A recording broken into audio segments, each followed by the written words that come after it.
महारानी है मेगलोडॉन। वो जॉज की नानी थी। अगर हम एक औसत परिवार को लें तो उन्हें एक के ऊपर एक खड़ा करने पर पूरा परिवार उसके जबड़े में समा जाता। कई करोड़ साल पहले वर्जीनिया का ये इलाका समंदर के नीचे था। उस वक्त यहाँ के गर्म पानी में वो शार्क 20 मीटर तक लंबी हो जाती थी। वो मेरी पसंदीदा शार्क है। उसके अवशेष संग्रह करने वाले लोगों के लिए बहुत कीमती है। मगर उसके दांत पाने के लिए हमें कितनी गहराई तक खुदाई करनी पड़ेगी? यही करीब 10 मीटर तक। हमें भारी मशीनें भी चाहिए। मुझे भारी मशीनें चलाना बहुत पसंद है। यहाँ बड़ी अहम खुदाई होनी है, हमें यहाँ से कुछ मिलना ही चाहिए। भारी मशीनों पर खर्चा भी भारी आता है, इसलिए हमें यहाँ से काफी कुछ मिलना चाहिए। हमें यहाँ काफी मेहनत करनी पड़ेगी। पहले से ही सब कुछ पता लगाना होगा और फिर सफाई करनी होगी और तब खुदाई करेंगे। मगर दोस्तों, मैं तो 50 लाख साल पुराने समंदर तल तक पहुंचना चाहता हूं। मुझे कुछ अलग चाहिए। वाह, ये सही है। हमने उपग्रह की तस्वीरों और प्राचीन नक्शों की मदद से उन जगहों का पता लगाया है जो सागर तल पर मूंगे की उन प्रागैतिहासिक चट्टानों के आसपास बनी हैं। हमारा ARC यानी आर्टिफैक्ट रिकवरी जोन वो जगह है जहां गर्म लहरें और छिछले पानी की वजह से वो जगहें उन खतरनाक शिकारियों के लिए जन्नत थीं। अगर हमें काम लायक कोई चीज मिल सकती है तो वो वहीं मिल सकती है। वर्जीनिया में कितने ऐसे लोग होंगे जिनके घर के दरवाजे पर दस्तक देकर किसी ने पूछा होगा कि हेलो, क्या मैं आपके घर के अहाते में मेगलोडॉन के दांत ढूंढने के लिए खुदाई कर सकता हूँ? वो कहेंगे क्या? चलो ठीक है, अपना काम करो। हमें यहाँ से पैसे मिलेंगे। सागर तल तक की खुदाई के लिए हमें जो उपकरण चाहिए उनके लिए जगह भी काफी खुली खुली होनी चाहिए।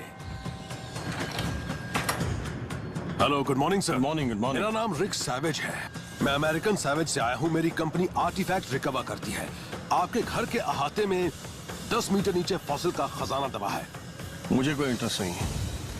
ठीक है, जैसी आपकी मर्जी। मैं वर्जीनिया का हूँ, इसलिए अच्छी तरह जानता हूँ कि यहाँ के लोगों को अपने घर के अहाते में बड़े गड्ढे खुदवाना पसंद नहीं। हेलो, कैसी हैं आप?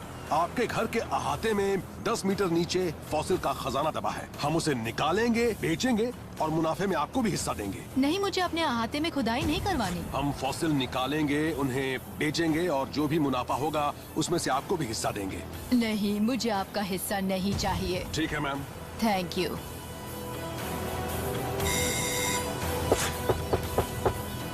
यहाँ पर किसी को कुछ करने की इजाजत नहीं है। ओके। हेलो, बताइए क्या चाहिए आपको? मेरा नाम रिक सैवेज है। जिमी जो। रिक सैवेज। बताइए। मेरी एक कंपनी है अमेरिकन सैवेज। हम आर्टिफैक्ट रिकवरी का काम करते हैं। आप शायद नहीं जानते होंगे मगर आपके घर के अहाते में प्रागैतिहासिक खजाना दबा पड़ा है। यहाँ कई टन फॉसिल दफन है। हम उन्हें खोद कर निकालेंगे, बेचेंगे और जो मुनाफा होगा उसमें से आपको भी हिस्सा देंगे। हमें कितना हिस्सा मिलेगा? हमें जो मिलेगा उसे बेचने पर जो भी पैसे मिलेंगे उसका 20%। 20% तो कुछ भी नहीं है। मगर 20% कम भी तो नहीं है सर। अगर हमें कुछ मिला तो आपको बिना मेहनत किए ही पैसे मिल जाएंगे। हाँ, हमें कुछ भारी मशीनों का इस्तेमाल करना होगा। मुझे यहाँ एक ट्रैको भी लाना पड़ेगा जो काफी बड़ा होता है। मगर जाने से पहले हम आपके अहाते को बिल्कुल पहले जैसा ही छोड़ जाएंगे। रात में हम दिन भर खुदाई करेंगे। कल वापस आकर हम सारे गड्ढे भरेंगे क्योंकि आज काम खत्म होने तक रात हो जाएगी। अंधेरे में गड्ढे भरने में बहुत परेशानी होती है। नहीं, गड्ढे तो रात में ही भरने पड़ेंगे, वरना आप यहाँ खुदाई नहीं कर सकते। समझ गए ना? हम दिन भर खुदाई करते हैं, फिर उन गड्ढों को भरते हैं, मगर हम ये काम आम तौर पर दूसरे दिन सुबह ही करते हैं। अगर आप यहाँ खुदाई करना चाहते हैं तो मेरी शर्तों पर काम करना होगा। कल वापस आने पर अगर मेरा अहाता पहले जैसा नहीं मिला तो फिर मुझसे बुरा कोई नहीं होगा। ठीक है, ये काम मुश्किल तो है पर मैं साथियों से कहूंगा कि वो ये काम कर दें। हम कुछ न कुछ जरूर करेंगे। हाँ, बहुत बहुत शुक्रिया। आपको कोई शिकायत नहीं होगी। कल सुबह मेरे लौटने तक ये जगह बिल्कुल पहले जैसी होनी चाहिए। हो जाएगी। ठीक है, चलो खुदाई शुरू करो। आखिरकार हमें खुदाई के लिए एक अच्छी जगह मिल ही गई। 80-20 की हिस्सेदारी भी सही सौदा है। मगर रातों रात इस जगह को पहले जैसा बनाने की शर्त ने काम मुश्किल कर दिया है। हमें बहुत मेहनत करनी होगी, जान लगानी होगी। क्या बात है। मगर दोस्तों हमें सुबह उसके वापस लौटने के पहले ही यहाँ पर खुदाई खत्म करके सारे गड्ढों को भरना भी होगा। मजाक कर यही रहे हो? शर्त है। मैं उससे उलझना भी नहीं चाहता क्योंकि मुझे वो रेडनेक माफिया का गुर्गा लगा। उससे उलझना सही नहीं होगा। तुम सब चलो ये फिर, सोच लो यहाँ कि से आज क्या हम मिलने सो की नहीं उम्मीद पाएंगे। है? यहाँ काफी पेड़ है इसलिए खुदाई के लिए जगह भी बनानी पड़ेगी। वहाँ एक खुली जगह है जो सही है। रिसर्च से पता लगा है कि यहाँ पर समंदर का तल 6.5 से 25 मीटर नीचे तक हो सकता है। हम कुआं खोदने वाली मशीन भी लाएंगे जिससे पता लगेगा हमें कितनी गहराई तक खोदना है। पहले ये देखो कि इन दो पेड़ों के बीच कितनी खाली जगह है। वो मशीन काफी बड़ी होती है। उसे खुदाई की जगह तक लाने से पहले हमें कम से कम उस जगह को 6.5 मीटर चौड़ा बनाना होगा। यहाँ जगह नहीं है, वो मशीन यहाँ तक नहीं आ सकती। बहुत मुश्किल है। हमेशा एक नई मुसीबत खड़ी हो जाती है। सुनो दोस्तों, इस घर के मालिक ने कहा है कि ये जगह पहले से बेहतर होनी चाहिए, तो हमें इसे हटाना होगा। हाँ। इतना ही नहीं, अगर तुम इस एंगल से देखो तो हवा भी काफी तेज लग रही है। अगर हम इसे हटा दें तो वो भी खुश हो जाएगा। लग रहा है कि हमें आज पेड़ कटाई का काम करना होगा। मैं काटता हूँ। रू बड़ा निडर इंसान है। वो हमारे काम की चीज ढूंढने के लिए किसी भी हद तक जा सकता है, मगर इस कोशिश में वो अक्सर अपनी सुरक्षा का भी ध्यान नहीं रखता। तुम पेड़ पर चढ़ जाओ और उसे काट दो, फिर हम उसे नीचे खींच लेंगे। ठीक हाँ है? ठीक है, यही सही रहेगा। अगर हमने पेड़ को नीचे से काटा तो वो उस गराज पर भी गिर सकता है, फिर तो वो बहुत नाराज होगा। हमें इसका ऊपरी हिस्सा पहले काटना होगा। मैं पेड़ पर चढ़ जाता हूँ और बीच से काट देता हूँ। डर सिर्फ इस बात का है कि ये कहीं पहले ना गिर जाए, क्योंकि तब मेरे सीने पर चोट लग सकती है। तुम लोग तैयार हो? हम तैयार हैं। अगर ऐसा कुछ हुआ तो मेरा खेल खत्म।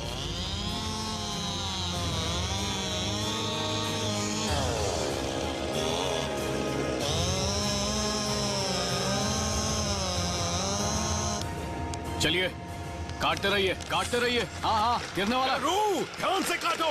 रू! इसका इस्तेमाल तो शायद डैनियल बून करते होंगे। मेरे हाथ में $1000 है। Boom baby! चलिए, काटते रहिए। हाँ हाँ, गिरने वाला। रू!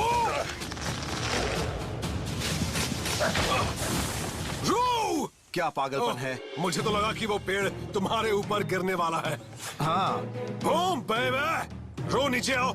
चलो इसे काट कर अपना काम शुरू जो करो। हुक्म बॉस। कुआं खोदने वाली मशीन तो आ रही है, मगर दिन बड़ी तेजी से बीता जा रहा है। मगर सुबह होने से पहले हमें अपना काम पूरा करके यहाँ से वापस भी जाना है। अगर वो पेड़ नहीं काटते तो ये मशीन यहाँ नहीं आ सकती थी। बढ़िया। अगर हमने यहाँ इस मशीन से खुदाई की तो पहले पानी बाहर आएगा, फिर ये कीचड़ निकालेगी जिससे हमें मिट्टी के रंग का पता लग जाएगा। नीले रंग का मतलब होगा कि मिट्टी सागर तल की है। मगर यहाँ खुदाई करने से पहले हमें ये भी पता लगाना होगा कि यहाँ पर फॉसिल है। मुझे कोई हड्डी, कोई दांत या काम की कुछ और चीज दिखाओ।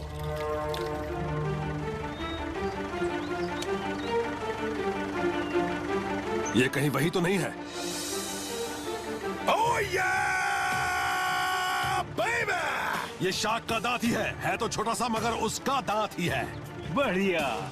मैग्लोडॉन शार्क की जिंदगी में सैकड़ों दांत उगते और गिरते हैं। अगर हमें यहाँ एक दांत मिला है तो और भी जरूर मिलेंगे। क्या बात है दोस्तों, हम पहले इंसान हैं जो ये सब कर रहे हैं। हम पहले हैं, समझे तुम लोग? 50 लाख साल पुराना इतिहास है ये। कुआं खोदने वाली मशीन से पता लगा कि हमने सिर्फ 6.5 मीटर तक खुदाई की है। इससे हमारा काफी वक्त बच जाएगा। ये तो काफी शक्तिशाली मशीन है ना।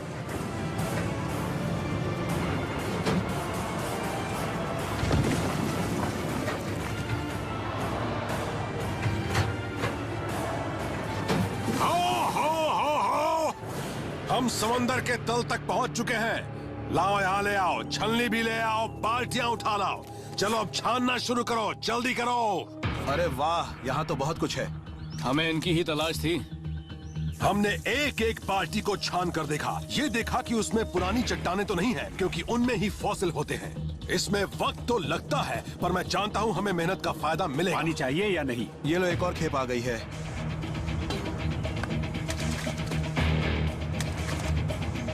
ओहो, अरे ये क्या है? एक ही टुकड़ा है ना? वाह! यहाँ आओ दोस्तों। बाप जी। हाँ, आपको कुछ मिला है क्या? पहले इसे साफ करो। अरे वाह, ये क्या है? कमाल है। ये व्हेल की रीढ़ की हड्डी है। क्या? हाँ देखो कितनी बड़ी है। ये वेल की है क्योंकि शार्क को कार्टिलेज होता है, उनके शरीर में हड्डियां नहीं होती। मुझे तो पत्थर लग रहा है। नहीं, ये पत्थर नहीं पत्थर है। ज्यादा भारी होता है। ये पत्थर नहीं है, देखो ना ये कितना हल्का है। मेरे हाथ में $1000 है। वो वेल काफी बड़ी होगी, फिर भी एक मेगलोडॉन शार्क के बराबर नहीं होगी। उनके लिए वेल तो एक मामूली सा जीव थी। लगता है उसकी सिर्फ यही एक हड्डी बची है। ये देखो जरा, शार्क का एक और दांत। ये देखिए, मुझे भी मिला है। ये उतना बड़ा नहीं है, छोटा सा है। ये तो जानी पहचानी चीज है। शांति शांति, आराम से। ए, अंकल बॉब को भी मिल गया। मिला है, मेरी उंगली में धंसा था। बहुत खूब। अच्छा सुनिए, सीपियों से काम चलेगा? हाँ, ये बाबा आदम जमाने की है। ये बात है तो हमें बॉब के लिए भी कुछ ढूंढना पड़ेगा, है ना? बकवास मत करो। हमें यहाँ पर छोटी छोटी कई चीजें मिल रही हैं, मगर इनसे ज्यादा कमाई नहीं हो सकती। मेरी चिंता बढ़ रही है। हम अभी मुनाफा कमाने की स्थिति में नहीं हैं और सूरज ढलता जा रहा है। हमें अब खोज का दायरा बढ़ाना होगा, वरना खाली हाथ ही घर लौटना पड़ेगा। हम अभी वर्जीनिया के जिस इलाके में है, वो जगह सिविल वॉर के जंग के मैदान के दक्षिणी हिस्से में है। हमारे उत्तर में ही बीवर डैम क्रीक की लड़ाई हुई थी। रॉबर्ट ई ली ने जान की बाजी लगा दी थी। यहाँ का पहाड़ी जंगली इलाका भाग रही कन्फेडरेट सेना के छिपने के लिए बहुत अच्छा था। भागते वक्त सेना के जवानों ने अपना बोझ कम करने के लिए अपने हथियार वगैरह भी फेंक दिए थे। तुम बॉब के साथ जंगल में चले जाओ। हो सकता है कि वहां तुम्हें सिविल वॉर के वक्त की चीजें मिल जाएं। तब तक मैं रू के साथ इस जगह पर खुदाई करता हूँ। उसके साथ जंगल में अकेले जाना ठीक रहेगा क्या? अगर दोनों में से एक भी वापस आ जाता है और मैं पैसे कमा लेता हूँ तो मुझे कोई फर्क नहीं पड़ता। ये देखो जरा, ये एक हड्डी है। मेरे डैड हमेशा शांत नजर आते हैं, मगर अपनी योजना बदलने का मतलब है कि वो परेशान है। मैं कोशिश करूंगा कि उन्हें निराशा ना हो। है जी, वो देखो, मुझे लग रहा है उसके अंदर कुछ है, शायद। आप भी ना कमाल करते हैं बॉब। कमाल नहीं, काम। शायद आपको सही अंदाजा नहीं है, या फिर आप मुझे गीला करना चाहते हैं। अरे नहीं, जाओ ना, अंदर जाओ। चलो काम पर लगे। यहाँ कुछ ना कुछ तो है।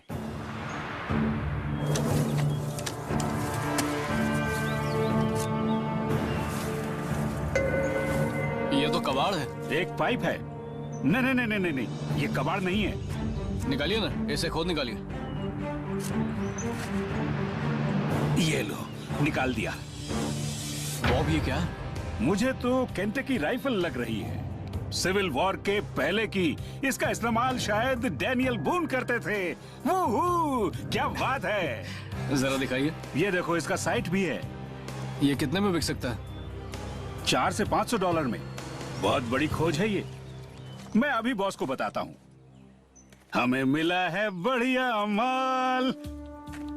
ये देखो जरा, हमें मिला है बढ़िया माल। अब हम करेंगे धमाल। तुम राइफल की नाल लेकर आए हो, ये तो कमाल की है। बॉब और जी ने केंटकी राइफल की नाल खोद निकाली है, मगर सिर्फ नाल से काम नहीं चलेगा। हमें कुछ ऐसा चाहिए जिससे हमारे उपकरणों का किराया पूरा हो सके। उसके लिए हम सभी को मिलकर काम करना होगा। इसे देखो, ये आसानी से निकल रहा है। रुको। अब क्या हो गया? नहीं, तुम भी काम की चीज ही निकलना। वाह, ये क्या है? अब क्या हो गया? प्लीज, तुम भी काम की चीज ही निकलना। वाह। अब ये क्या है? दोस्त, ये है क्या? साफ करो, ये बड़े काम की चीज है। अब देखो इसे। ये देखो। बूम बेबे, देखो जरा। ये है वो चीज जिसके लिए हम इतनी मेहनत कर रहे थे। ये है मेगलोडॉन का दांत। लगता है वो शार्क काफी बड़ी थी। इतने बड़े दांत का मतलब है कि हमें काफी पैसा भी मिलेगा। काफी बड़ा दांत है। मेगलोडॉन के विशाल मुंह में इस तरह के 200 दांत होते थे। आज का दिन तो कमाल का रहा। हमने ऐसी चीजें ढूंढ निकाली हैं जिन्हें दुनिया में कभी किसी ने नहीं देखा। अब हमें इस जगह की साफ सफाई करनी है। सारे गड्ढे भरने के बाद हमें शहर में जाना है। चलो अब फटाफट काम निपटाओ। हम यहाँ और खुदाई करना चाहते हैं, मगर वक्त बहुत कम है। सूरज निकलने से पहले हमें यहाँ से जाना होगा। बत्तियां निकाल लो। जल्दी करो जी। थोड़ा और ऊपर ले लो। अब ठीक है। सही है जी, सही है। आज हमें देर रात तक काम करना होगा। चलो चलो जल्दी करो, हमारे पास वक्त बहुत कम है, जल्दी करो। हम सबके बीच सिर्फ बॉब ही बूढ़े हैं, जल्दी करो।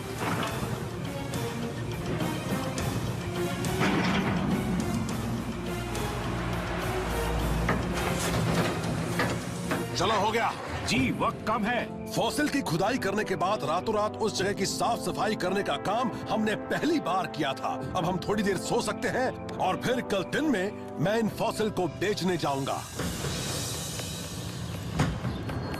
जिन चीजों को कभी किसी इंसान ने हाथ भी नहीं लगाया हो, उन्हें ढूंढ निकालना बहुत बड़ी कामयाबी है। लेकिन ये कामयाबी तभी काम आएगी जब दुकान से मुझे अच्छी कीमत भी मिल जाए। वाह क्या बात है। आज तो मैं सोना लाया हूँ। हाँ, तुम काफी मेहनत कर रहे हो, मैं देख रहा हूँ। हमारा दिन वाकई बड़ा अच्छा रहा।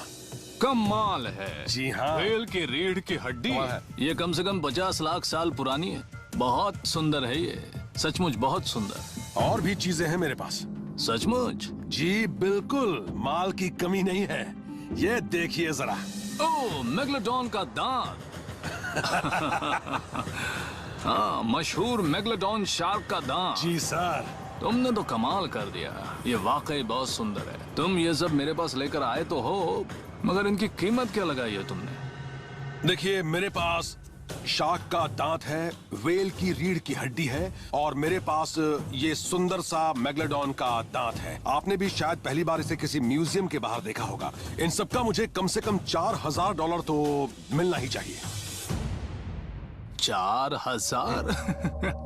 रिक, तुम्हें नहीं लगता कि यह कीमत बहुत ज्यादा है? मुझे भी तो इन चीजों को बेचना है, तो मेरे हिसाब से $2500 काफी हैं। नहीं, मुझे भी तो कुछ कमाना है रिक। देखिए रैन, मैं आपको ऐसी चीज दे रहा हूँ जिसके लिए कोई भी म्यूजियम, कोई भी संग्रह करने वाला शख्स मुंह मांगे पैसे देगा। अगर $3500 से कम मिले तो मैं यहाँ से इन्हें लेकर वापस चला जाऊंगा। मेरे हिसाब से तुम 3000 ले लो और ये सौदा तय कर लो। हम दोनों की खुशी इसी में है। मेरे ख्याल से इनके लिए 3000 कीमत सही है। एक बात बोलूं सर, अब आप मेरी बात मान लेंगे। ये देखिए मेरे पास और ये क्या है? ये तुम क्या लेकर आए हो? कमाल है, कमाल की केंटकी चीज। राइफल की नाल। इसके ऊपर निशान भी बना इसे है। देखते ही मैं तो इसका दीवाना हो गया था। इसके शानदार छोर चीज पर है। इसका असली स्क्रू भी लगा हुआ है। सही है, बहुत सही है, बहुत अच्छी है। अब तुम क्या चाहते हो? मैं तुमसे लड़ नहीं सकता क्योंकि हार जाऊंगा। मुझे $3500 दे दीजिए, मैं यहाँ से चला जाऊंगा। $100 का फर्क है। तुम्हें 3500 चाहिए, मैं तुम्हें 3400 दे सकता हूँ। क्या तुम्हें ये सौदा मंजूर है? देखिए, बात सिर्फ $100 की है, मगर मुझे मंजूर नहीं है। मैं अब जा रहा हूँ। तुम ये क्या कर रहे हो रिक? क्या कर रहा हूँ मतलब? मैंने समेट रहा हूँ और क्या। मैं 34 में नहीं दूंगा, मुझे 35 ही चाहिए। बात भले ही $100 की है, मगर मुझे मंजूर नहीं। तुम सिर्फ $100 के लिए ये सौदा तोड़ दोगे? हाँ। ठीक है, ठीक है, ठीक है, ठीक है। लाओ रिक, सारा सामान काउंटर पर रख दो। मैं तुम्हें $3500 दे रहा हूँ। बहुत बहुत शुक्रिया। रैन को तोड़ पाना आसान नहीं था। सौदा बहुत मुश्किल से हुआ, मगर हमने जो मेहनत की थी उसका फल तो हमें मिलना ही चाहिए। आपके साथ सौदा करके अच्छा लगा। मुझे भी। हमें मैकेनिक्सविल वर्जीनिया में काफी कामयाबी मिली। आपके हिस्से में आए हैं $700। वाह, कमाई हुई। घर के मालिक को उसका हिस्सा देने के बाद हमें सैवेज प्रॉफिट में मिले $2800। हमने यहाँ 4 दिन और खुदाई की और कुल $11500 कमाए।